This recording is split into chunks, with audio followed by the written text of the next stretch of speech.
Hello friends, मैं Prakash Chand Chaurasia, Raghunath Nagar colony, 12 पत्थर, सिवनी से। आज हम इतिहास विषय के अंतर्गत मोहम्मद गौरी के संबंध में आपने सुना ही होगा। मोहम्मद गौरी को भारत में मुग़ल साम्राज्य का संस्थापक भी माना जाता है। इसके पूर्व महमूद गजनवी ने भी भारत पर आक्रमण किया था, लेकिन उन्होंने आक्रमण करने के पश्चात लूटपाट करके वापस अपने गजनी क्षेत्र में चले गए थे। लेकिन मोहम्मद गौरी ने यहाँ से लूटपाट तो की, लेकिन यहाँ पर अपना साम्राज्य भी स्थापित किया। इसलिए मोहम्मद गौरी को मुग़ल साम्राज्य का संस्थापक भी माना जाता है। इनके संबंध में हम इस वीडियो में अध्ययन करेंगे। इसके साथ ही साथ हम इनके जो एक दास थे कुतुबुद्दीन ऐबक, जिन्होंने इनके प्रशासन को संभाला और आगे उन्होंने कई राज्य भी जीते, तो उनके संबंध में भी, कुतुबुद्दीन ऐबक के संबंध में संक्षेप में चर्चा करेंगे। और ऐबक के ही एक और सेनापति थे बख्तियार खिलजी, जिन्होंने बिहार बंगाल क्षेत्र को जीता था और नालंदा विश्वविद्यालय में भारी लूटपाट की थी और वहाँ की जो पुस्तकालय है जिसमें आग लगा दी थी, उसके संबंध में भी हम संक्षेप में इस वीडियो में देखेंगे। प्रतियोगी परीक्षाओं के दृष्टिकोण से यह चैप्टर अत्यंत ही महत्वपूर्ण है और कई बार इससे प्रश्न पूछे भी गए हैं। तो आइए देखें हम मोहम्मद गौरी भारत में मुग़ल साम्राज्य के संस्थापक के रूप से। सबसे पहले ये नक्शा देख लें हम। यहाँ पर ये जो किनारे दिया है ये गौर प्रदेश है जो अफ़गानिस्तान के अंतर्गत आता है। उसके बाद मुल्तान जो पाकिस्तान में, मुल्तान से ही इन्होंने सबसे पहले जो आक्रमण किया था ये मूलराज द्वितीय पर, जिनको भीम द्वितीय के नाम से भी कहते हैं, लेकिन यहाँ पर पराजय मिली थी। इसके पश्चात फिर उन्होंने रास्ता बदल के ये चौहान वंश के जो पृथ्वीराज चौहान हैं, जिनका दिल्ली और अजमेर पे प्रशासन था, उनके साथ इनका युद्ध हुआ। यहाँ पर तराइन के 2 युद्ध हुए। तराइन का पहला युद्ध हुआ और उसके बाद फिर दूसरा युद्ध हुआ। इसके परिणाम क्या रहे हम आगे देखेंगे। और इनका सहयोग ना करने वाले ये जो जयचंद थे, इन्होंने चौहान वंश का सहयोग नहीं किया था। परिणाम ये रहा कि बाद में महमूद गजनवी ने इनके शासन पर भी आक्रमण किया और इनको भी जीत लिया था और इस तरह से ये आगे यहाँ पर बढ़ते रहे। उसके बाद कुतुबुद्दीन ऐबक ने किया और कुतुबुद्दीन ऐबक के बाद फिर उनके जो सेनापति थे बख्तियार खिलजी, उन्होंने भी अपना शासन किया। इनका संक्षेप में हम अध्ययन करेंगे। तो आइए देखें हम संक्षेप में, और इनके संबंध में क्या क्या जानकारियां हैं ऐतिहासिक, वो भी हम देखेंगे। सबसे पहले हम मोहम्मद गौरी की जानकारी के ऐतिहासिक स्रोत ये हम देख लें। किसी भी जानकारी, किसी भी इतिहास के लिए वो उसकी जानकारी किन स्रोतों से प्राप्त की, ये बहुत महत्वपूर्ण हो जाता है।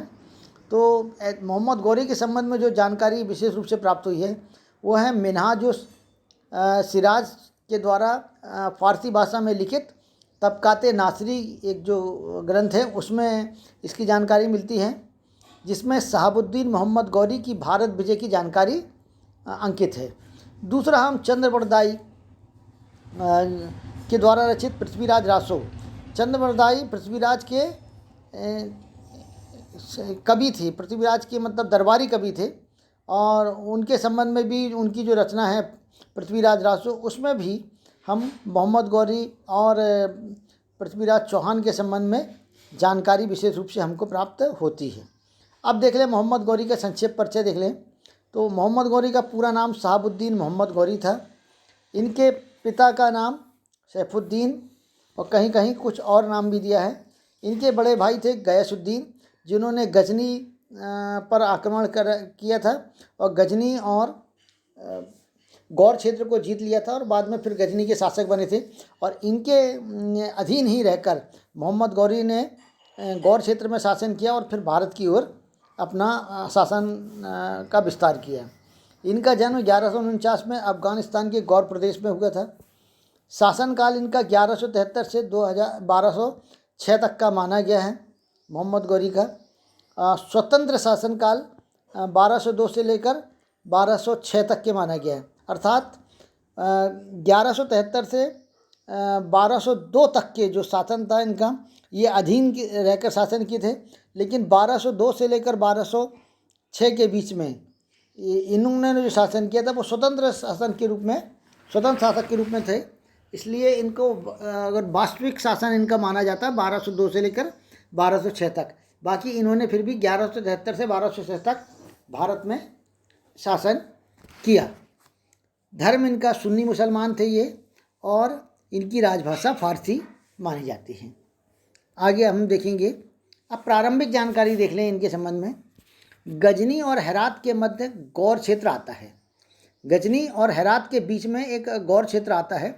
वहाँ के शासक गजनी के अधीन रहते थे। जो गौर क्षेत्र के शासन रहते थे वो गजनी के अधीन रहते थे।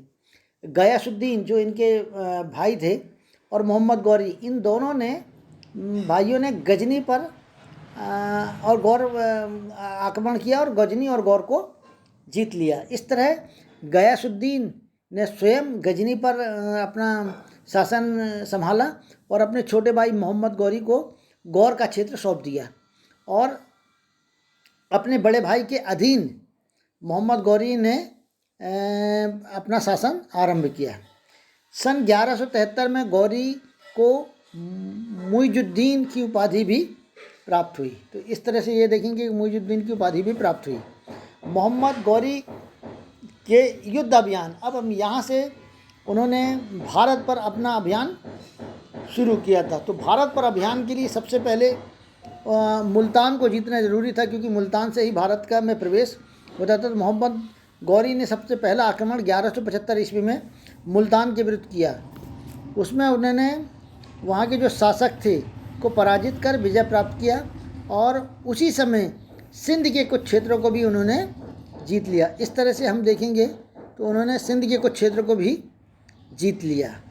इसके बाद दूसरा उनका अभियान जो शुरू हुआ, सन 1176 में भेरा के विरुद्ध युद्ध किया और उसे सहजता से जीत लिया।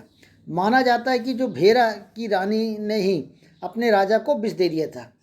कारण क्या है इसके संबंध में कोई इतिहास में जानकारी नहीं मिलती, लेकिन माना जाता है तो ये भेरा है, ये मेरा लिखा गया है, भेरा की जो रानी है उसी ने अपने राजा को विष दे दिया था और यही कारण है कि यहाँ पर सहजता से वो जीत गए थे।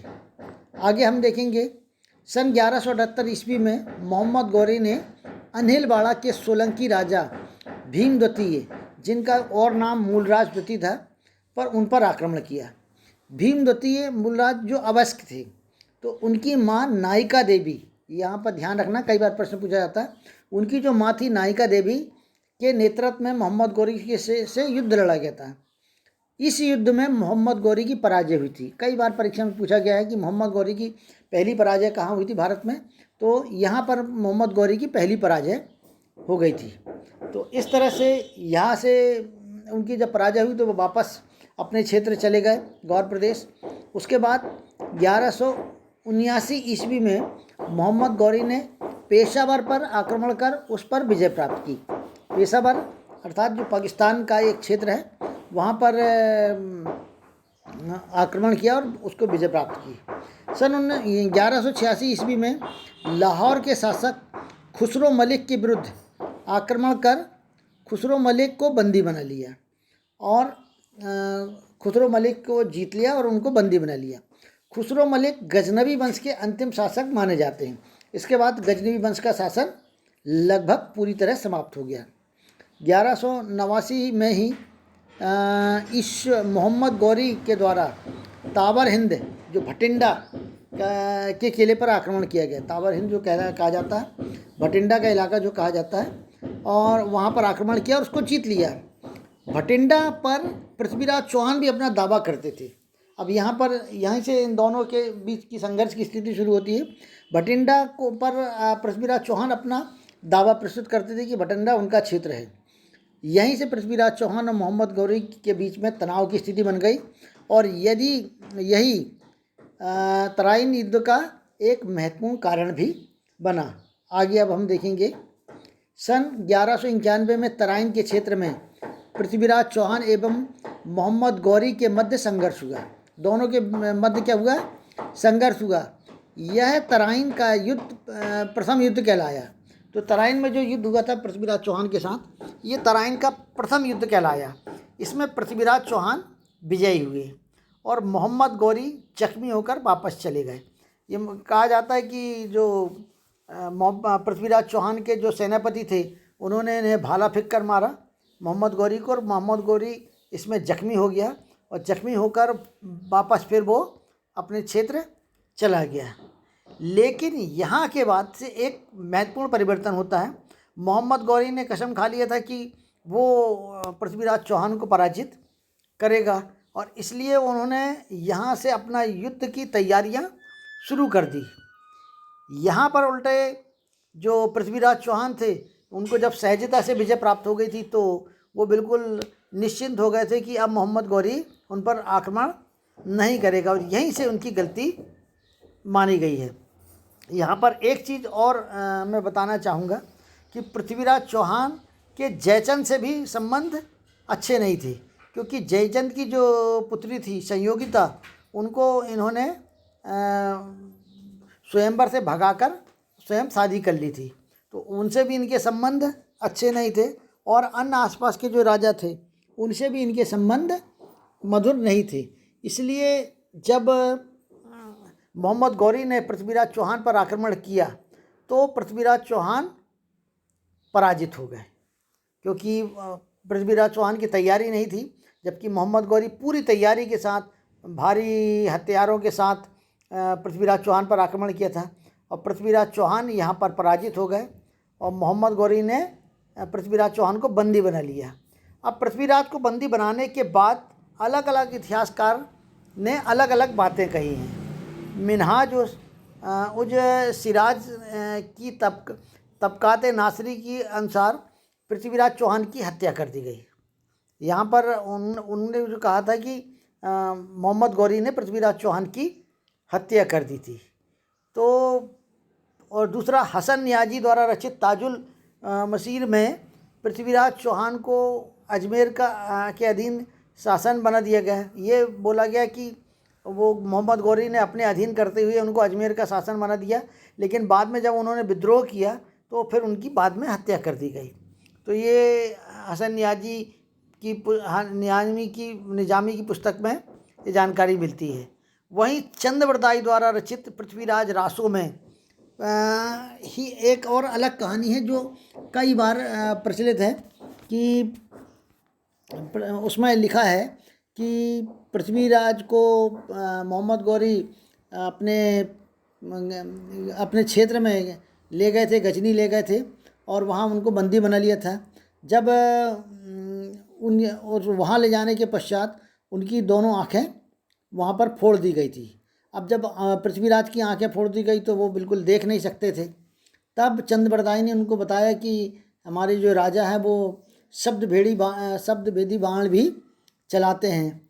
इस बात की जानकारी के लिए मोहम्मद गौरी ने सभा बुलाई और सभा में उनके प्रदर्शन को देखना चाहा।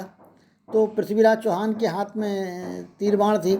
चंद्रवरदाई ने तब एक दोहा बोला था कि 4 बास 24 गज अंगुल अष्ट प्रमाण ता ऊपर सुल्तान है मच चुके चौहान।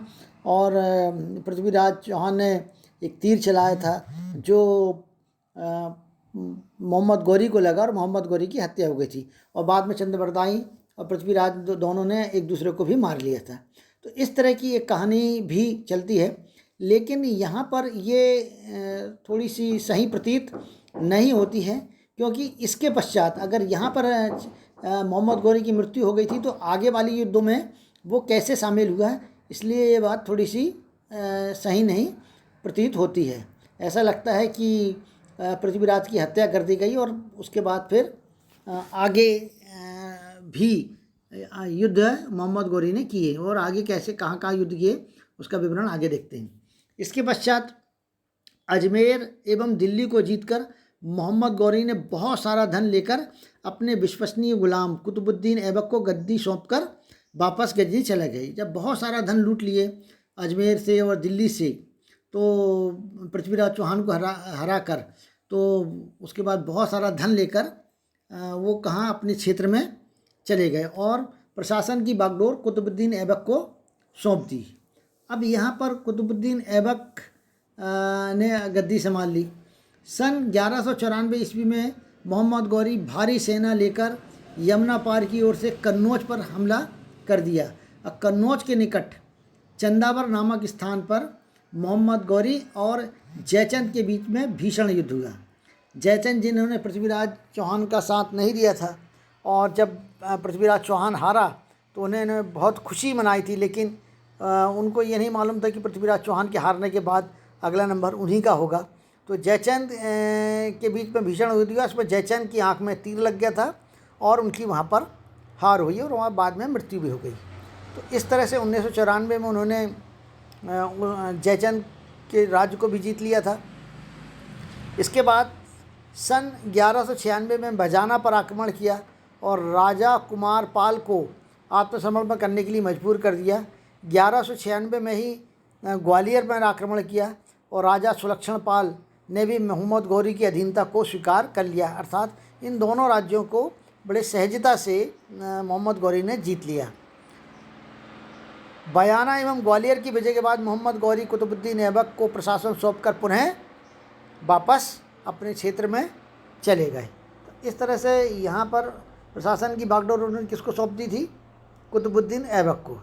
आगे हम देखेंगे कि मोहम्मद गौरी के कुतुबुद्दीन ऐबक को प्रशासन सौंपने पर राजस्थान में विद्रोह हो गया। अब उन्होंने सोचा कि मोहम्मद गौरी तो है नहीं है, तो विद्रोह हो गया, लेकिन कुतुबुद्दीन ऐबक ने उस विद्रोह को कठोरतापूर्वक दबा दिया। उसके पश्चात कुतुबुद्दीन ऐबक ने 1197 में अनिलवाड़ा पर आक्रमण कर सोलंकी राजा भीमद्वती को पराजित किया। जो पिछली बार हमने देखे थे कि पहली बार में तो वो हार गया था, लेकिन दूसरी बार में कुतुबुद्दीन ऐबक ने उनको पराजित कर दिया और वहाँ पर भी भारी लूटपाट की। उसके पश्चात कुतुबुद्दीन ऐबक ने 1198 में बदायूं और कन्नौज को लूटा। यहाँ पर मोहम्मद गौरी तो नहीं था, लेकिन मोहम्मद गौरी के प्रतिनिधि के रूप में कुतुबुद्दीन ऐबक, इसलिए यहाँ पर उनका मैं हल्के संक्षेप में चर्चा कर रहा हूँ कि कुतुबुद्दीन ऐबक ने भी इनके प्रशासन को बढ़ाया। तो 1198 में बदायूं और कन्नौज को लूटा। 1202 में कुतुबुद्दीन ऐबक ने कालिंजर के राजा परमर्दी देव के विरुद्ध आक्रमण किया और जीता और वहाँ हसन अर्नल को अपना प्रशासन सौंप दिया। इसके बाद बख्तियार खिलजी जो ऐबक का सेनापति था, तो एक योग्य सेनापति था बख्तियार खिलजी, और इसके संबंध में भी थोड़ी सी जानकारी हम प्राप्त कर लें। तो कुतुबुद्दीन ऐबक का जो एक सेनापति था बख्तियार खिलजी, उसने एक सेना लेकर बिहार के राजा इंदुमन पर आक्रमण कर दिया और इंदुमन को पराजित कर दिया। तथा नालंदा विश्वविद्यालय, नालंदा उस वक्त में शिक्षा का एक प्रमुख केंद्र था और माना जाता है कि यहाँ पर लगभग 10,000 से ज़्यादा विद्यार्थी शिक्षा अर्जन करते थे और लगभग 1500 से 2000 यहाँ पर शिक्षक थे और बहुत सारे बौद्ध भिक्षु भी थे। तो इस नालंदा विश्वविद्यालय पर आक्रमण करके बख्तियार खिलजी ने वहाँ पर जितने भी भिक्षु थे उनकी हत्या कर दी और वहाँ एक विशाल पुस्तकालय था, उस विशाल पुस्तकालय में उन्होंने आग लगा दी और यह आग इतनी अधिक थी कि 6 महीने तक की पुस्तकें, इतनी संख्या इतनी ज़्यादा थी कि लगभग 6 माह तक की पुस्तकें जलती रही। इस तरह भारतवर्ष का एक प्रमुख जो पुस्तकालय था वो इस आक्रांता की भेंट चढ़ गया और आग लग गई। इसके पश्चात बंगाल पर भी आक्रमण करके उसने वहाँ पर जीत लिया, बख्तियार खिलजी ने उसको भी जीत लिया और वहाँ पर फिर अपना शासन संभाल लिया। यहाँ पर अब स्वयं बख्तियार खिलजी बंगाल और बिहार पर अपना शासन करने लगा। बख्तियार खिलजी ने जब सोचा कि यहाँ तो मैं जीत ही चुका हूँ, अब तिब्बत पर मैं आक्रमण कर लूँ, लेकिन यहाँ और तिब्बत पर आक्रमण करना उसकी भूल हुई। बख्तियार खिलजी ने 1205 और 1206 ईस्वी के करीब तिब्बत पर आक्रमण किया, पर जनता ने तिब्बत के राजा का पूर्ण सहयोग किया। वहाँ की जो जनता थी उन्होंने अपने राजा का पूर्ण सहयोग किया और इसका परिणाम ये रहा कि बख्तियार खिलजी की हार हो गई और वहाँ से जब लौट रहा था वो 1206 में, तो अली मर्दन नाम के एक व्यक्ति ने उनकी हत्या कर दी थी। इस तरह बख्तियार खिलजी भी यहाँ पर ख़त्म हो गया। अगला हम देखेंगे सन 1206 ईस्वी में मोहम्मद गौरी ने खोखरों के विरुद्ध आक्रमण किया। खोखर एक जाति थी जो लड़ाका जाति थी और बहुत थी, तो उनसे भी परेशान रहता था। तो मोहम्मद गौरी ने खोखरों पर आक्रमण कर दिया और खोखरों की यहाँ पर पराजय हो गई। लेकिन जब वो लौट रहा था 1206 में, जब वो खोखरों से युद्ध करने के बाद 15 मार्च 1206 में गजनी जब वापस जा रहा था, तो लौटते समय मोहम्मद गौरी की हत्या कर दी गई। कहा जाता है कि वो जब नमाज़ पढ़ रहा था तब उसकी हत्या कर दी गई है, और उनकी हत्या किसी खोखर राजा ने ही की थी। लेकिन इसके संबंध में कोई स्थायी प्रमाण हमको प्राप्त नहीं होते। ये मिलता है कि उनकी हत्या कर दी गई थी। किसने की थी इसके संबंध में कोई विशेष प्रमाण नहीं मिलते। मोहम्मद गौरी का मकबरा सोहाबा जेलम के पास पाकिस्तान में आज भी स्थित है। माना जाता है कि मोहम्मद गौरी ने कभी शादी नहीं की थी, और मोहम्मद गौरी के प्रमुख दास थे यालदूज, कुबाचा और कुतुबुद्दीन ऐबक। ये 3 दास थे जिनको वो अपने बेटों की तरह मानता था, और कहता भी था कि ये 3 बेटे हैं और मेरे बाद ये प्रशासन ये संभालेंगी। और यहीं पर चूँकि उन्होंने ये नहीं किया था कि प्रशासन वास्तव में कौन संभालेगा, तो इन तीनों के बीच में भी एक दुश्मनी हो गई थी। यालदूज, कुबाचा और कुतुबुद्दीन ऐबक तीनों अपने अपने आप को मतलब मोहम्मद गौरी का प्रतिनिधि मानते थे। मोहम्मद गौरी की मृत्यु के पश्चात यालदूज ने गजनी पर और उसके आसपास के क्षेत्रों पर, जहाँ पर वो पहले से ही प्रशासन संभालता था, यालदूज ने वहाँ का प्रशासन अपने अधिकार में ले लिया और शासन की बागडोर संभाल ली। कुबाचा ने सिंध और पाकिस्तान का जो क्षेत्र था वहाँ पर अपना प्रशासन संभाल लिया। और इसके साथ साथ कुतुबुद्दीन ऐबक ने दिल्ली और कन्नौज सहित भारत के जो क्षेत्र में था, जहाँ था, वहाँ पर उसने अपना प्रशासन संभाल लिया और 1206 ईस्वी में अपने आप को स्वतंत्र घोषित कर लिया। इस तरह से कुतुबुद्दीन ऐबक का प्रशासन 1206 से शुरू होता है। अब उसके संबंध में हम आने वाले जो सल्तनत काल है, सल्तनत काल में हम इसके संबंध में अध्ययन करेंगे। आशा है कि मोहम्मद गौरी के संबंध में आप लोगों को महत्वपूर्ण जानकारी प्राप्त हो गई कि कहाँ कहाँ उसने किस किस से युद्ध किया और उसके परिणाम क्या रहे। तो अगर ये अच्छा लगे तो लाइक करिएगा, सब्सक्राइब करिएगा और अपने अन्य मित्रों को भी सेंड करिएगा। धन्यवाद।